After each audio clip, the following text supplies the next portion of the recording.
Alright friends, it's T and I'm back with another video on guess who? JasonBlaha, strength and fitness. Yeah man. The lifting gym fitness slave, bro. Let's see what he says here. Jason says, optimal macros for body composition. How interesting. Okay. Let's review this video and see if that's true. Hey everybody, it's Jason Blaha here, and today I want to chat with you guys a little bit about what sort of macros we should be aiming for as a general rule. Off the bat, man, does he look like he's growing to you, swinging these weights day in and day out? Like he's swinging these weights around, like he's throwing weights around every single day. Does he look with every swing, does he look like he's getting bigger with every swing? He looks exactly the same in every single video. He has not changed. He has not gotten bigger. I don't see any change in his body. He still suffers from sarcopenia. Look at his knees, his legs. He has no legs, no calves, nothing. This is sarcopenia and small arms. He's got small arms, small legs, small calves, and he's got a wide waist, which is sarcopenia. Now, he can reduce as much fat as he wants here. I don't know what kind of crazy diet he's on. The starvation diet. I don't do that. That ages you even more. Me, I am 10 years older than JasonBlaha, and I look 10 times better than JasonBlaha. Get it, man? In other words, if somebody's telling you the new 60 is 30, which me, I'm practically pushing 60, but, you know, not that far yet, you know, going on 57. And so I'm practically like 10 years older than him. So if the new 60 is 30, well, I reflect that, man. You understand me? I reflect the new 30. But this dude, he reflects the new 75. He reflects the weight. All the people that I ever knew that lifted weights, that were young, look as old as him, if not older. I mean, I had on my old channel one of these guys, a Greek guy, and I showed him. He's a young guy. He looks so old. Somebody told me, how old is that guy? 80? Yeah, man. The dude is looking so old, bro. It's just crazy. You understand me? It's the reverse of what you're trying to accomplish. If you're trying to use weightlifting to regenerate, it isn't lifting chronically. It's lifting periodically and focusing more on what you're eating, and regenerating your body. Optimal body composition. Okay, I know people are going to say my old videos, some of the old videos I had, the buffet videos, I'm eating vegetables and whatever. Okay, I told you I was experimenting in those days with the vegetables and stuff. I needed more substance when I was eating because it was hard to take in as much protein as I wanted. So I just used it. I used them as fillers, and I would eat a cheat meal at the end because it saturates. That's why you don't get fat. That's why you never do cheat meals on an empty stomach. You have to eat a lot, so the first food absorbs. The cheat meal won't absorb. It'll go out. It'll saturate. It'll go out as an empty calorie. So eating is really a training. When people say, I want to do a cheat meal, never do that. Go and eat the best food and do your cheat meal at the end, if you have to do that, if you want to get over that. That way it saturates. It goes out as an empty calorie, okay? So it's very specific when you're eating. But yeah, now when I go to the buffet, it's going to be mostly like in the old days, like I did over 25 years ago. Over 25 years ago, I ate carnivore diet. That's what I was eating when I was building my body. Because I was deathly afraid of putting on any kind of fat because I try to stay lean the whole time. And so my goal was just to build muscle. And if protein synthesis exceeds that breakdown, you're going to build muscle, believe me. So yeah, and now it's mostly I'm older. Now that you get old, now that you become older, you want to focus on regeneration, on regenerating. You don't want to focus on fucking exercise and wearing the shit out of you and aging yourself like crazy. And muscle growth. Okay, so it really isn't that complicated, and this is something I think people need to think about. Zero muscle growth there, bro. We need to be thinking about how much protein do we need to maximize muscle growth or to maintain muscle mass when we're losing. I told you, to maintain has to be at net zero. To build muscle, protein synthesis needs to exceed that breakdown. I've said it and sent it to him in every single video, yet this motherfucker cannot understand One simple factor: protein synthesis needs to exceed the breakdown of proteins in your body. They're building up and they're breaking down. If you work out, then you're now more in a breaking down state. That is a window for protein synthesis, but it's a window for protein breakdown.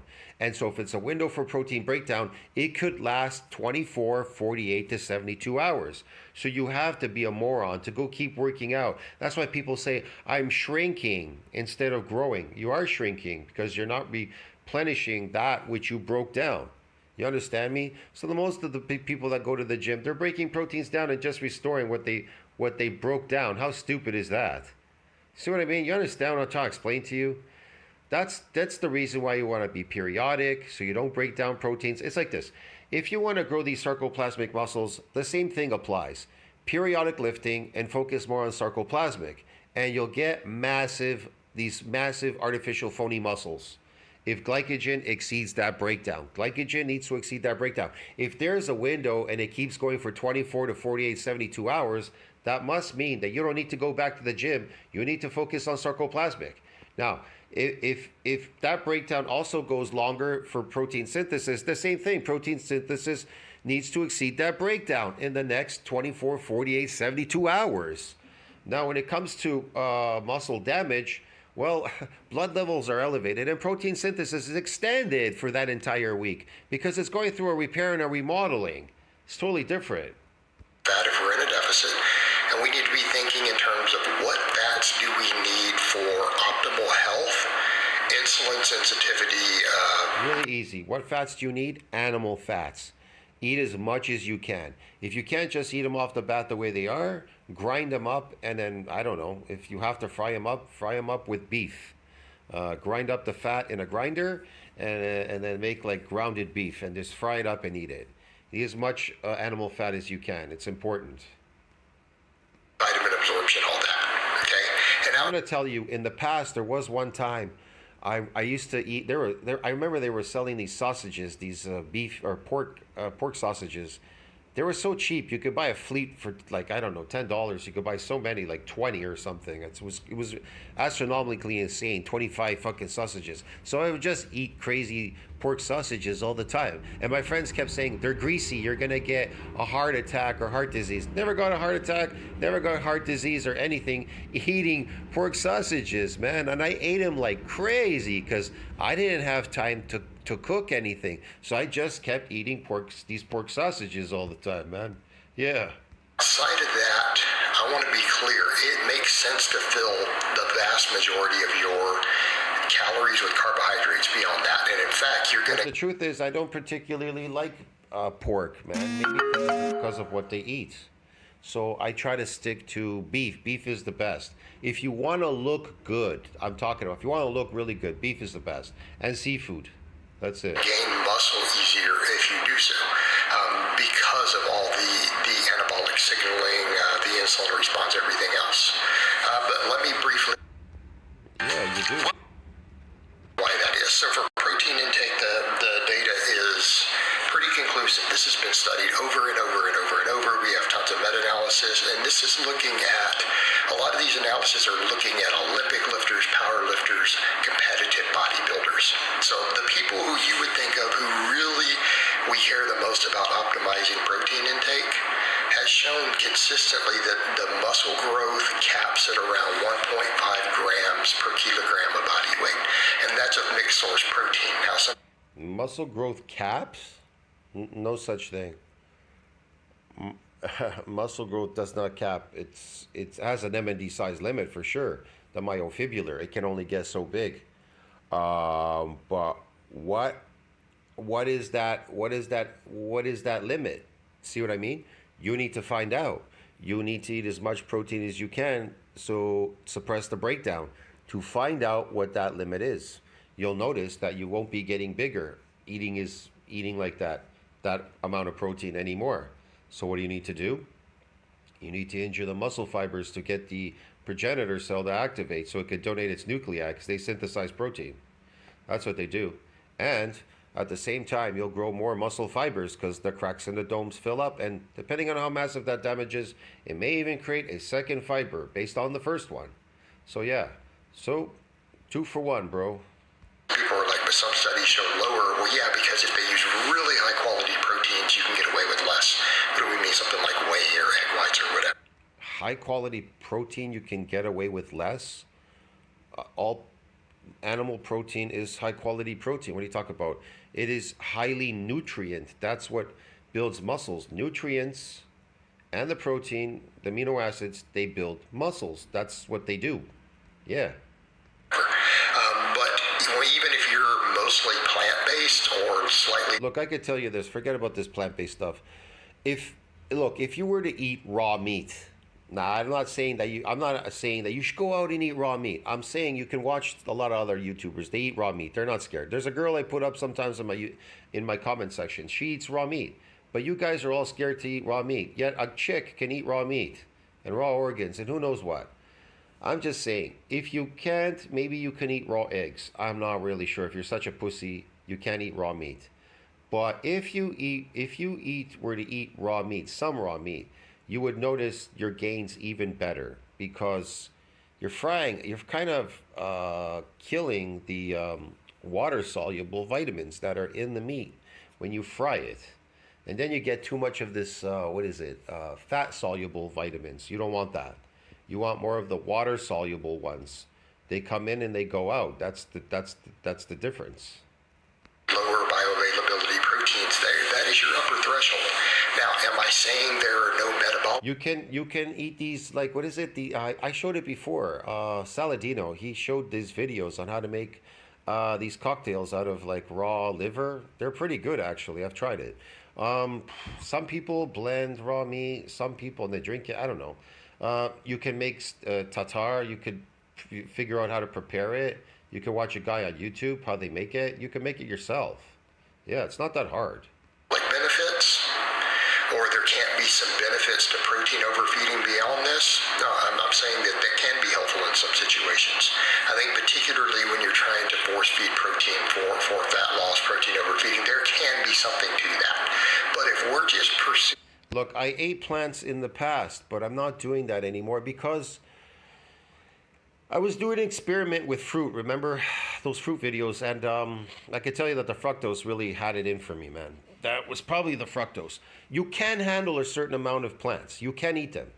But I don't think you shouldn't eat them. I'm just saying. You can, but you shouldn't. They do have oxalates in them, but I mean, if you don't overindulge in them, I doubt that they could do that much damage to you. They hadn't done that much damage to me, the buffet videos. It was the fruit videos that really fucking killed me, did me in. And that was the fructose. I want to tell you the truth. The fructose really did me in those fruits. So, yeah, it was too highly filled with fructose. It was bad. And then when I read about what fructose does, it scared the shit out of me. So it destroys your progenitors, it destroys your mitochondria, it makes you dysfunctional. So don't do that. Doing optimal body composition, particularly maximizing muscle growth, the data is pretty consistent. So how much protein is that? For me, I go up to as high as 100 kilos, but as normally I float around, 96, 97, whatever. So let's just call it 100. That's 150 grams of protein. Now some studies have taken... He does 150 grams of protein. Huh? Let me tell you guys something. A steak is like 365, maybe 365, 380, 365 grams of protein. A steak is 365 grams of protein. He says he eats 150 grams. What is 150 grams? Nothing. Nothing when it comes to a lifter trying to build muscle.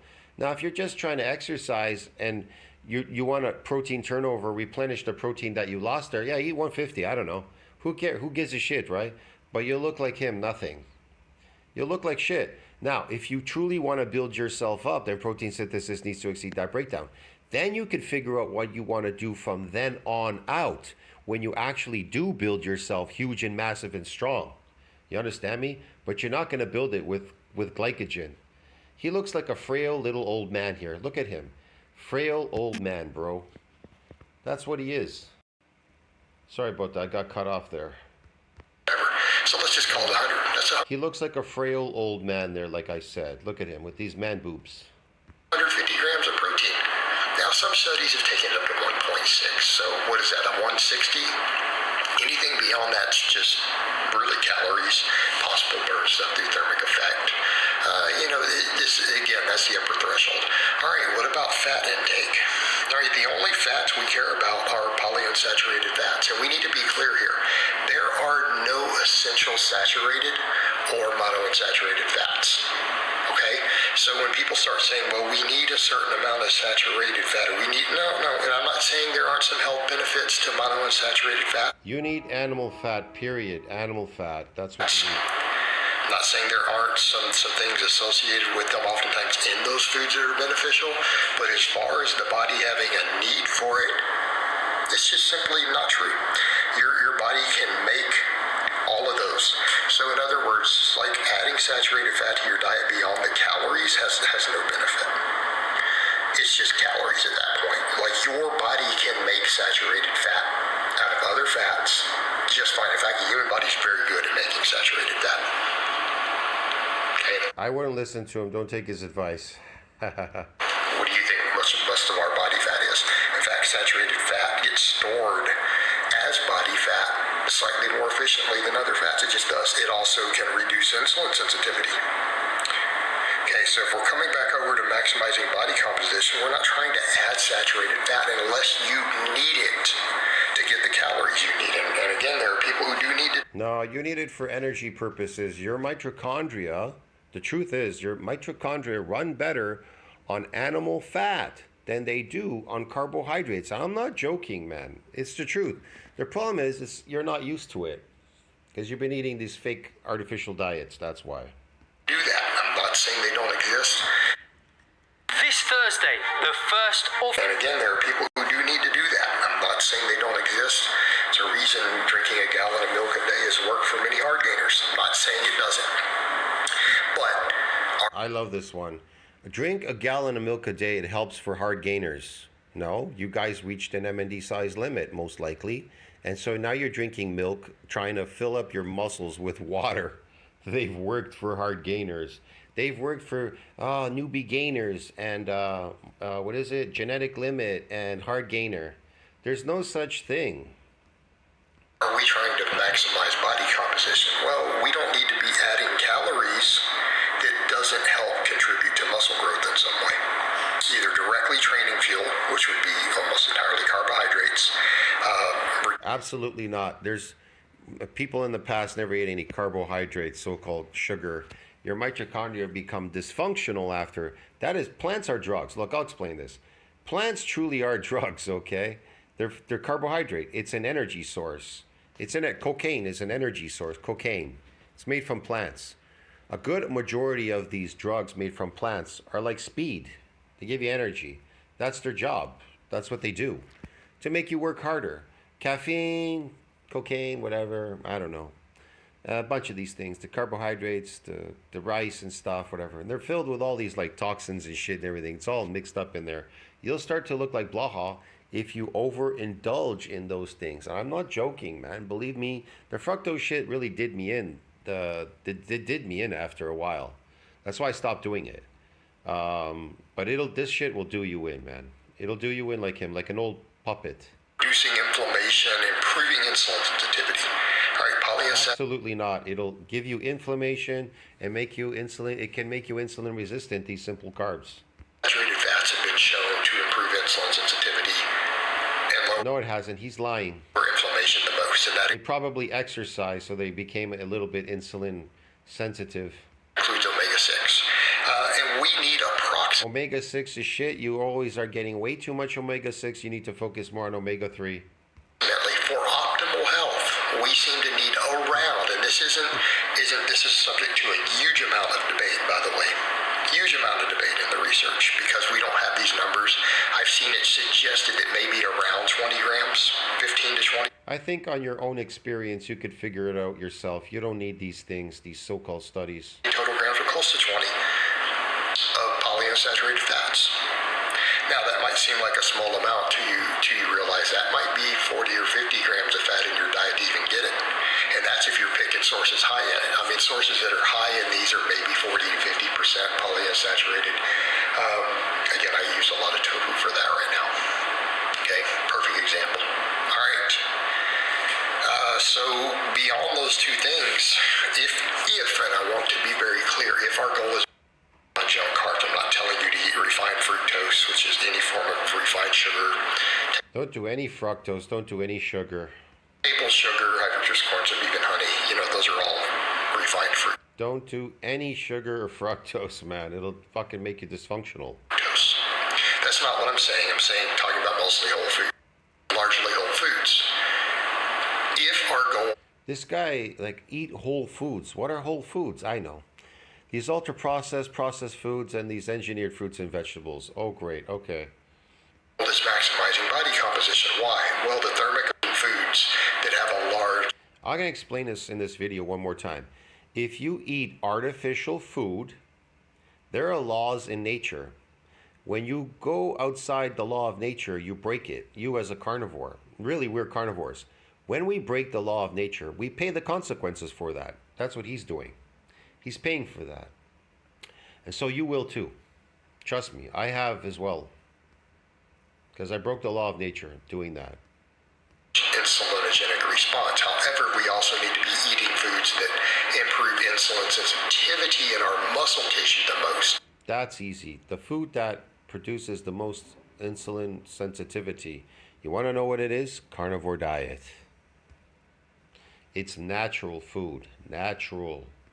So that we get the most anabolic effect from that insulin, even when we produce less of it. Right? And if we have a higher insulin sensitivity, we produce less.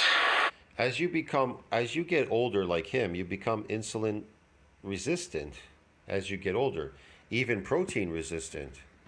Yeah. So what do you do to fix that problem? Again, you stay strict on a carnivore diet as an older person, and you periodically live to regenerate. Total, but still get the anabolic effect. So even though we're eating very insulinogenic foods, that really is just... You're not getting an anabolic effect if protein synthesis is not shut off. If that catabolic hormone is not shut off, you're not anabolic. He's lying to you. He's lying. Eating muscle tissue. Also, you have to think about the thermic effect. When you eat very low fat and then you're eating a lot of carbohydrates, your body is not going to store those carbohydrates as fat. It burns them off as heat, but we're also getting the extra calorie. Yeah, if you're doing cardio, look how old he looks here, lifting that weight. Just looks like an old man. It's an old dude there. With the insulinogenic response and the anabolic drive and anabolic signaling from that. Okay? Anabolic drive, anabolic signaling. How come it's not working for him? Why doesn't he ever take his own advice? That's just kind of weird. It makes a lot of sense in that context to do so. Sure it does. Macros you count, so you can look at your food. You're going to have to look at individual food. Macros, eh? To even get those foods in, to get the foods with the fats you need. But you also need to remember that particularly the saturated fat, can negatively affect what you were pursuing in terms of body composition. No, it won't. So again, there's our context. Same thing with protein. Protein beyond that, we're getting a very similar effect to what we're getting from carbohydrate, just with a possibly slightly higher thermic effect. So again, it's not necessarily... There's no thermic effect. If you move around, there's a thermic effect. The most efficient. It just costs more money. I can't do it that way. There Doesn't cost more money. He's making stuff up. will probably be very, very little difference. How would he know? He's got a food stamp diet. Look at his basket. It's just that it may cost more. For some people, it will be even harder to eat. All right, guys, but that's really all I have to say on that today. I hope Thank God, man. I didn't want to hear any more of this bullshit talk. See you in the next one. Again, critiquing him is just, it's hilarious because he just talks a bunch of nonsense, man. It's all baloney talk. Body does the talking, man. See you in the next one. Ciao, bro.